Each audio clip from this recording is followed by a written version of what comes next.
The horse refused to go further. Thomas Blackwell pulled the reins and pressed his boots into the stirrups, but the mare planted her hooves into the sodden earth and would not take another step. She tossed her head, nostrils flaring, and let out a low, trembling sound that Thomas had never heard from her in 3 years of hard riding across the length of England. He leaned forward and placed a gloved hand on her neck. The muscle beneath was rigid, quivering, as though every fiber of the animal understood something about this land that the man on her back did not. Before him, stretching to the edge of the fading October sky, lay the Fenlands of eastern Norfolk, a vast, featureless expanse of black water, dead sedge grass, and air so thick with moisture it seemed to have weight. The road, if one could call it that, was little more than a raised track of packed mud and rotting timber, barely wide enough for a single horse. On either side, the marshes dropped away into pools of standing water that reflected nothing, not the sky, not the reeds, not even the pale smear of the setting sun. They simply absorbed light and gave nothing back. Thomas dismounted. He was a man of 43 years, lean and angular, with the kind of face that had been weathered not by labor, but by relentless concentration. Deep lines ran from the corners of his eyes, the permanent squint of a man who had spent 2 decades hunched over vellum in candlelight, inking coastlines and county borders with a hand so steady it could trace the width of a human hair. He was a Royal Cartographer, appointed by the office of Lord Burghley himself, and he had been dispatched to the Norfolk Fenlands to survey and map the former lands of Greymere Priory for potential redistribution to the Crown's favored gentry. The commission had seemed, at first reading, utterly mundane. Greymere Priory, a small Augustinian house, had been dissolved in 1538 under the orders of King Henry VIII, along with hundreds of other monasteries across England.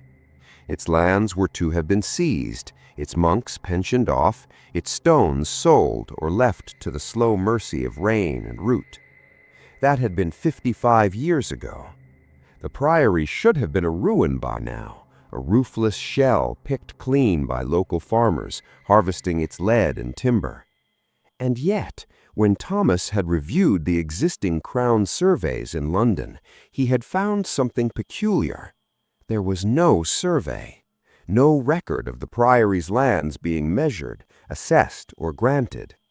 In the great ledgers of the Court of Augmentations, where every dissolved monastery in England was meticulously catalogued, the entry for Greymere Priory contained only 4 words written in a clerk's cramped hand. Dissolved, lands assessed, complete. No measurements, no boundaries, no acreage, no record of what had happened to the stone, the timber, the livestock, or the 10 monks who had lived there. Just those 4 words, and then nothing, as though someone had wanted the record to look finished without ever actually finishing it. That small bureaucratic ghost brought Thomas Blackwell 200 miles north and east, away from his warm study on Chancery Lane, away from his wife and his 2 daughters, and into the mouth of this God-forsaken marshland with a horse that now refused to carry him any further. He took the mare by the bridle and walked. The village of Thornfeld appeared from the fog like a memory struggling to surface. A cluster of perhaps 30 timber-framed cottages, their wattle and daub walls darkened with age to the color of old bone, their thatched roofs sagging under the weight of accumulated moss. Smoke rose from several chimneys, thin, reluctant threads that the damp air pressed downward almost immediately, so that the entire village seemed to breathe its own exhalations back into itself. The smell hit Thomas before the sight did. Peat smoke, animal dung, the sharp mineral tang of standing water, and beneath it all, something else, something faintly sweet and faintly wrong, like flowers left too long in a sick room.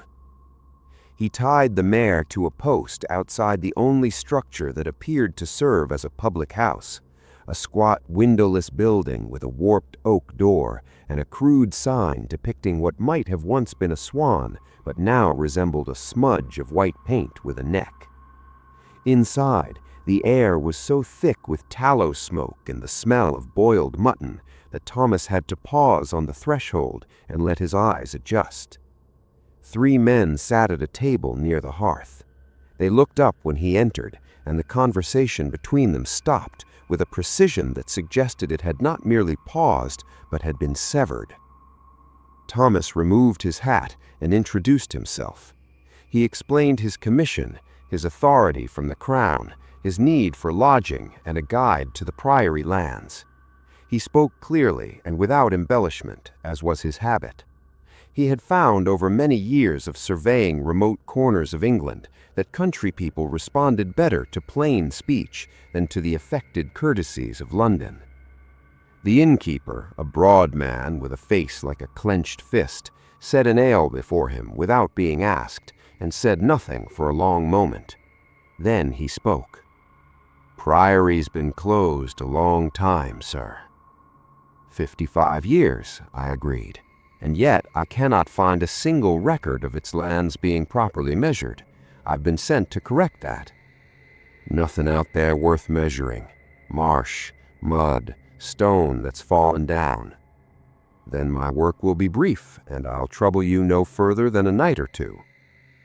One of the men at the table, older than the others, with a wispy white beard and hands that trembled faintly even at rest, looked at Thomas with an expression that was not hostility, but something closer to pity. "You'll want to do your measuring in daylight," he said quietly, "and you'll want to be done before the fog comes in." "I always prefer daylight for surveying," he replied, keeping his tone even. "That's not what I mean," the old man said. The others said nothing more. Thomas ate his mutton in silence, drank his ale, and was shown to a room upstairs, a narrow, cold cell with a straw mattress and a single tallow candle that gave off more smoke than light. He lay awake for a long time, listening to the wind move across the marshes. It made a sound like breathing, long, slow inhalations, as though the land itself were a sleeping animal, and Thomas had lain down too close to its mouth. He set out at first light. The priory stood a mile east of the village, accessible only by a raised causeway of ancient stone that cut through the marshes in a perfectly straight line. The precision of it struck Thomas immediately. This was not the work of country masons. The stones were fitted with a skill that spoke of considerable resources, each block cut square, each joint tight enough to have resisted 5 decades of frost and water. Someone had built this causeway to last, and they had built it long before the priory was supposedly dissolved. The priory itself came into view through a curtain of thin mist, and Thomas stopped walking. It was not a ruin. The roof was intact.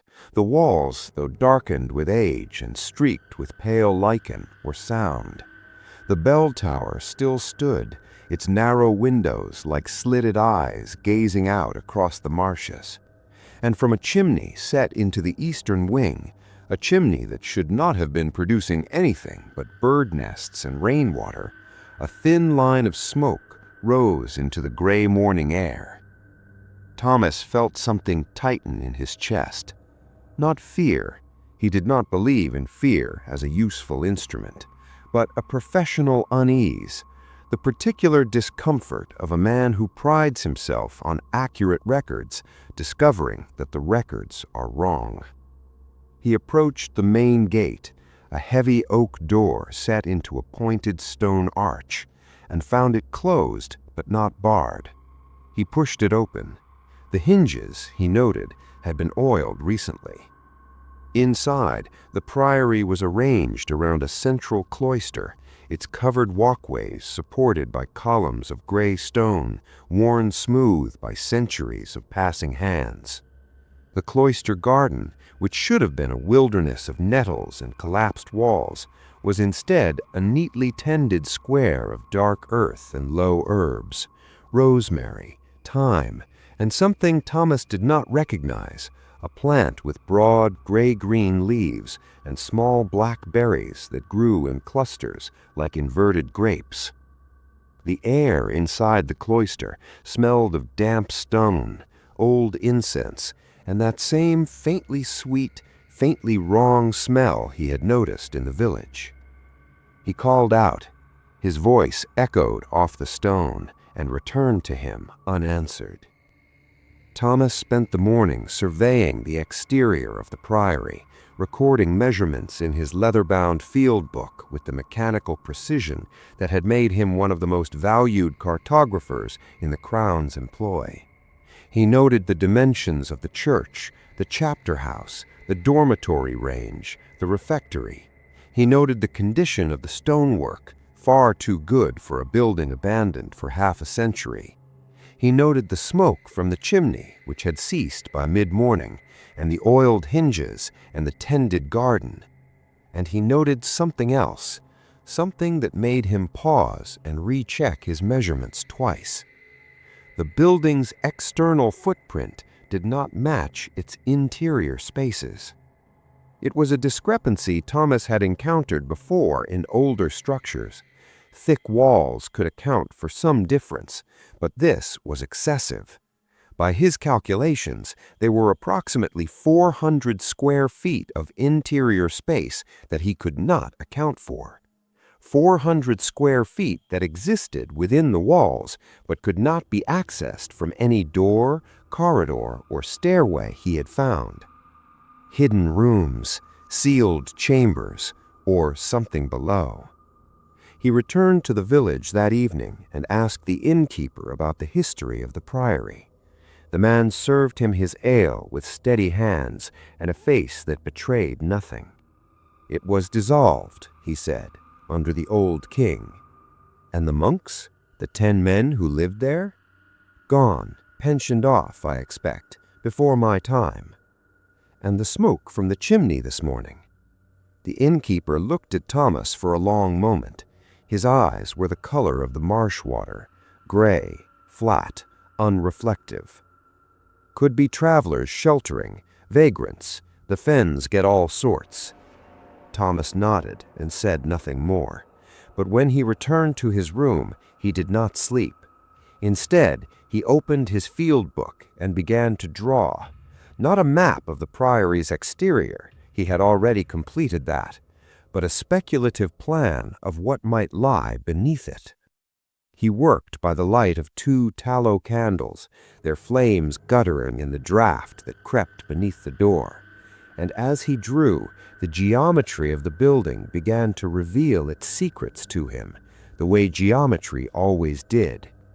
The missing 400 square feet were concentrated beneath the eastern wing, the wing with the smoking chimney, and they aligned perfectly with the position of the priory's high altar in the church above. Something had been built beneath the altar, something large enough to require its own ventilation, something that, if Thomas's calculations were correct, someone was still using. He set out again before dawn the next morning, this time carrying not only his surveying instruments, but also a small iron pry bar, a coil of rope, and 3 additional candles wrapped in oilcloth. The fog was heavier than the day before, so thick that Thomas could not see more than 10 paces ahead. He navigated the causeway by feel, counting his steps, the priory emerging from the whiteness only when he was close enough to touch its walls. Inside the church, the air was colder than the fog outside. Thomas stood in the nave and looked toward the altar, a massive slab of pale stone resting on 4 squat pillars, draped in a cloth so old and faded that it might have been white once, but was now the color of weak tea. Behind the altar, Against the eastern wall hung a wooden crucifix of considerable age, its painted Christ worn nearly featureless by time. Thomas knelt and examined the floor around the altar. The flagstones were large, irregular, and fitted tightly, but one of them, directly before the altar's left front pillar, showed a faint but unmistakable pattern of wear along one edge, a curve, the kind of curve made by a stone that has been swung open on a pivot hundreds of times over many years. He used the pry bar. The stone resisted, then gave way with the sound like a long-held breath being released. Beneath it, a set of narrow steps descended into darkness. The air that rose from below was warm and carried that sweet, wrong smell, now so concentrated that Thomas's eyes watered. He lit a candle and went down. The stairs were steep, worn smooth in their centers, and they descended further than Thomas expected. 30 steps, then 40, then 50, spiraling gently to the left. The walls were no longer the priory's gray stone, but something older, rougher, a reddish-brown rock that Thomas recognized as Roman-era construction. He was descending into something that predated the priory by 1,000 years or more. At the bottom of the stairs, a corridor stretched ahead, its ceiling low enough that Thomas had to stoop. The candlelight revealed walls lined with niches, small arched recesses cut into the stone at regular intervals. In each niche lay a bundle of cloth, and in each bundle of cloth lay bones, human bones, arranged with care, the skulls placed at the eastern end, the long bones folded beneath them. Thomas counted as he walked. 20 niches on each side, 20 bundles, 20 sets of human remains. But it was what lay beyond the corridor that made Thomas Blackwell, a man who had surveyed battlefields, plague towns, and the ransacked monasteries of the north, stop and press his hand against the cold stone wall for steadiness. The corridor opened into a chamber. It was large, perhaps 30 feet square, with a vaulted ceiling supported by 4 thick columns. And the chamber was not empty. It was furnished. A heavy oak table stood at its center, covered with papers, ink pots, and the remains of a meal, bread, cheese, a cup of wine not yet fully evaporated.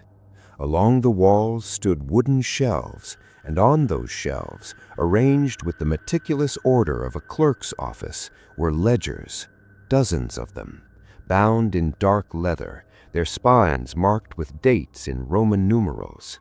The earliest read MDXXVI, 1538, the year of the dissolution. The latest read MDXCII, this year, this very year. Thomas set down his candle and opened the most recent ledger. The pages were filled with entries written in a careful, educated hand, not the hand of a country clerk, but of a man trained in universities. Each entry followed the same format: a date, a name, a place of origin, a sum of money received, and a single word at the end of each line. That word, repeated on every page, in every entry, for 55 years of records, was the same: Receptus, received. Thomas turned back to the earliest ledger, the one from 1538, and found the first page. It was not a list of names, it was a letter, written in Latin, addressed to the prior of Greymere, from a man whose name Thomas recognized, a minor nobleman from Suffolk who had served in Henry VIII's Privy Council. The letter was blunt, transactional, and utterly devoid of moral hesitation. It proposed an arrangement. The dissolution of the monasteries presented, the nobleman wrote, a unique opportunity. Certain families of standing had certain members who were, in various ways, inconvenient.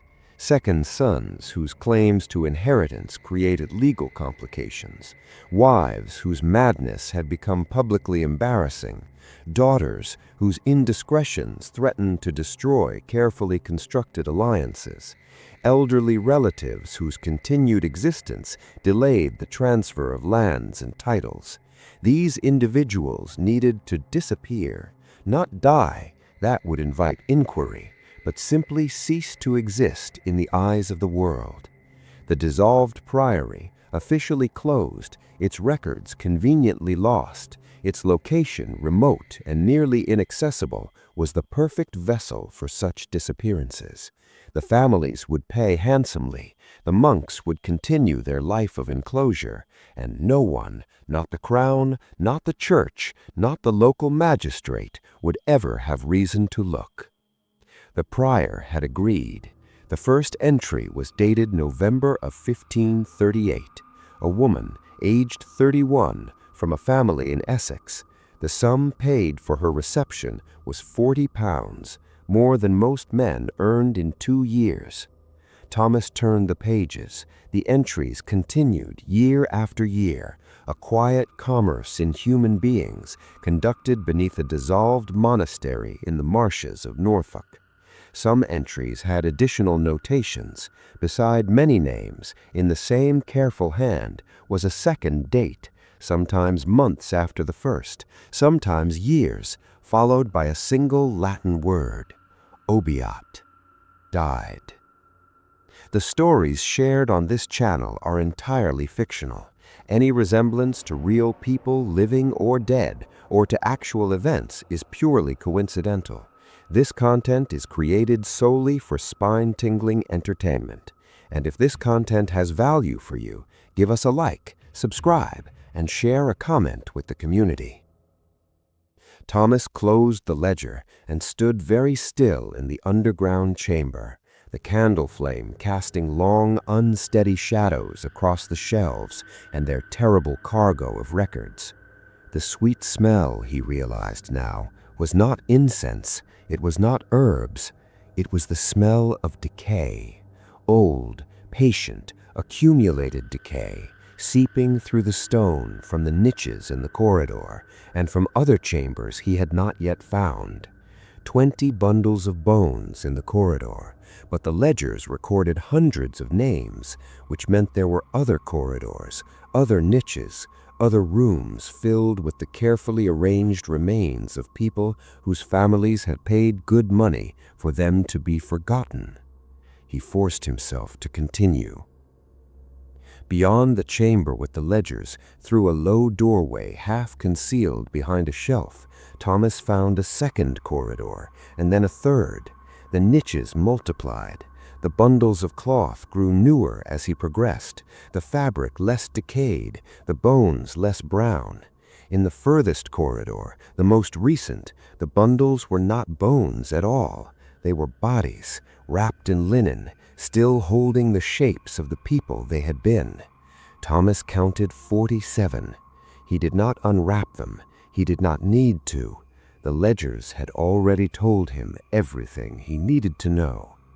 He returned to the chamber and began to examine the remaining documents on the table. Among the papers, he found the mechanism that had made the entire operation possible, a set of forged royal decrees bearing convincing reproductions of the crown seal that declared Greymere Priory to be under special royal protection and exempt from all local authority.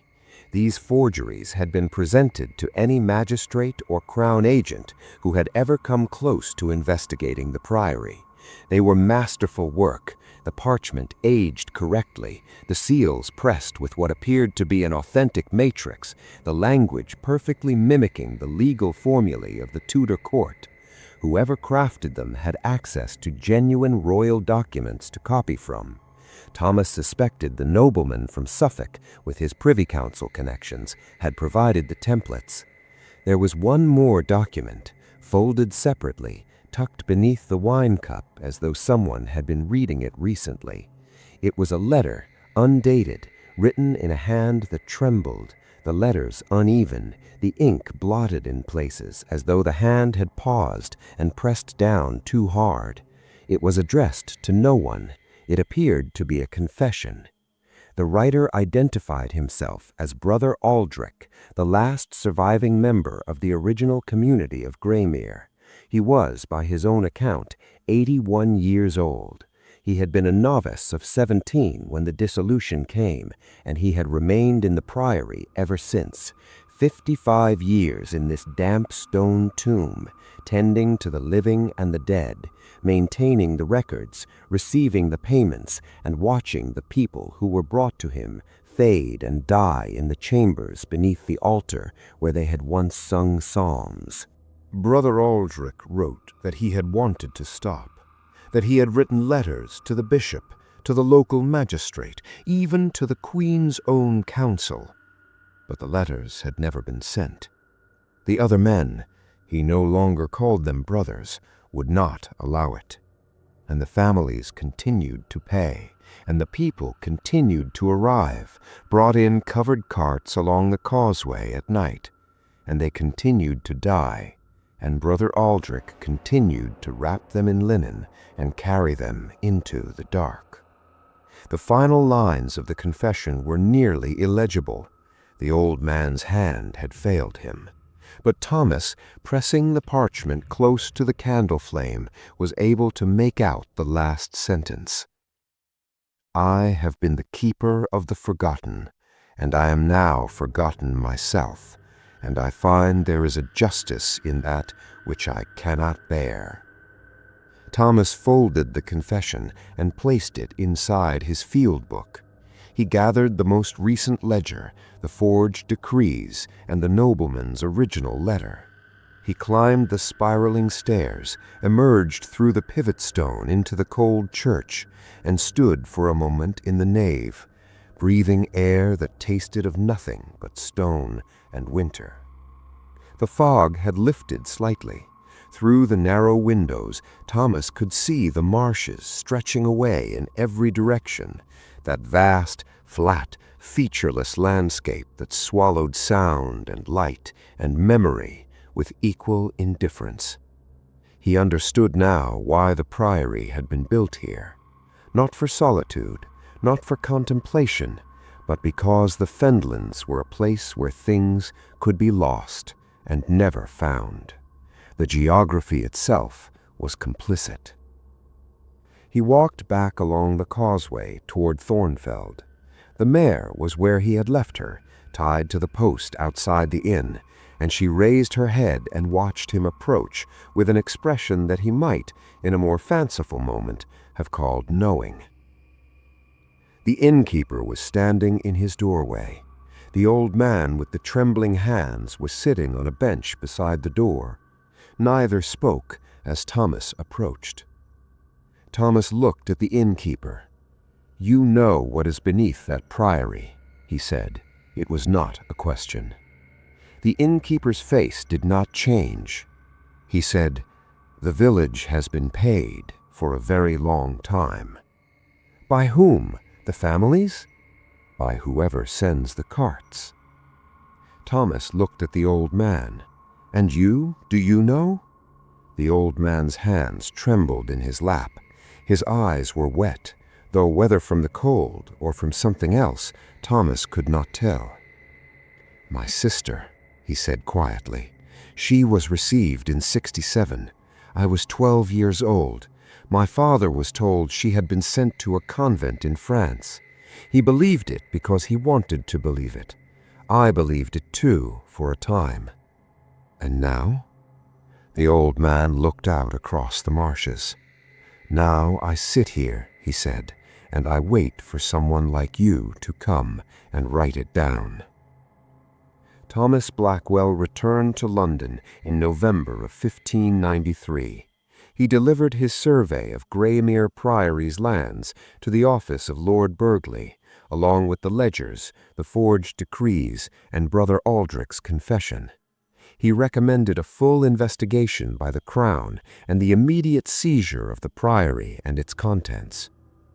The investigation never came.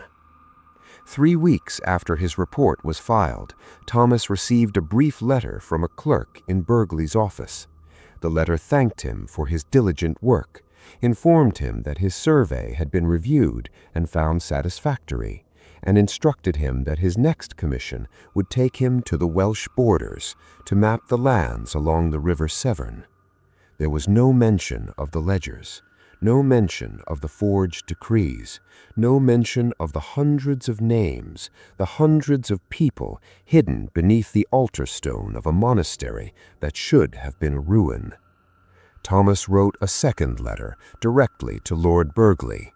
It was returned unopened. He wrote a third to the Archbishop of Canterbury. He received no reply. He understood then, with the cold clarity of a man reading a map he has drawn himself, that the families who had paid for the priory's services were not minor gentry. They were not obscure landowners from Suffolk and Essex. They were the very people to whom his letters were addressed. The web of complicity did not end in the marshes of Norfolk. It extended into the halls of Westminster, into the chambers of the Privy Council, into the private chapels of the most powerful families in England. The priory was not an aberration. It was a service, a quiet, necessary, well-funded service that powerful people required and that no investigation would ever be permitted to expose. Thomas Blackwell filed his maps of the Welsh borders. He continued his work for the Crown. He never spoke of Greymere Priory again. But in his private study, locked in a chest beneath his desk, he kept one item from his journey to the Fens. It was not a ledger, or a letter, or a forged decree. It was the first page of his field book, the page on which he had drawn by candlelight his speculative plan of the chambers beneath the priory, the hidden rooms, the corridors of niches, the precise geometry of a place designed to make people disappear.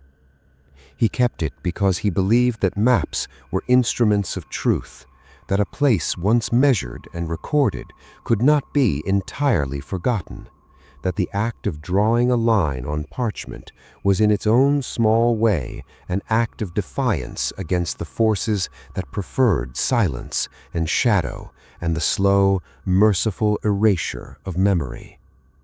He was wrong, of course. The map changed nothing.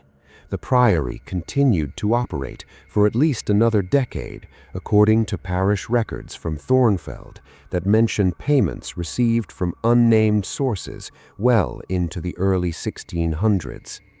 Brother Aldrich's confession was never read by anyone in authority. The ledgers, if they were preserved at all, have never been found. But Thomas Blackwell drew the map. He recorded what he saw. He measured the hidden rooms and counted the dead, and wrote their presence into the permanent language of geometry and ink. And perhaps that is all that any of us can do when confronted with a darkness too vast and too deeply rooted to dispel, not to defeat it, but to mark its shape, to trace its edges on parchment by candlelight in a quiet room, to ensure that even if the world refuses to look, the record exists, the line has been drawn. The truth, however unwanted, however dangerous, however deeply buried beneath altar stones and marshland fog, has been given a shape that time cannot entirely dissolve. The Fenlands of Norfolk are still there.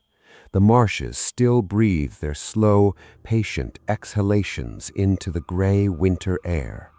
And somewhere beneath the mud and the sedge-grass and the centuries of accumulated silence, the stones of Greymere Priory still stand.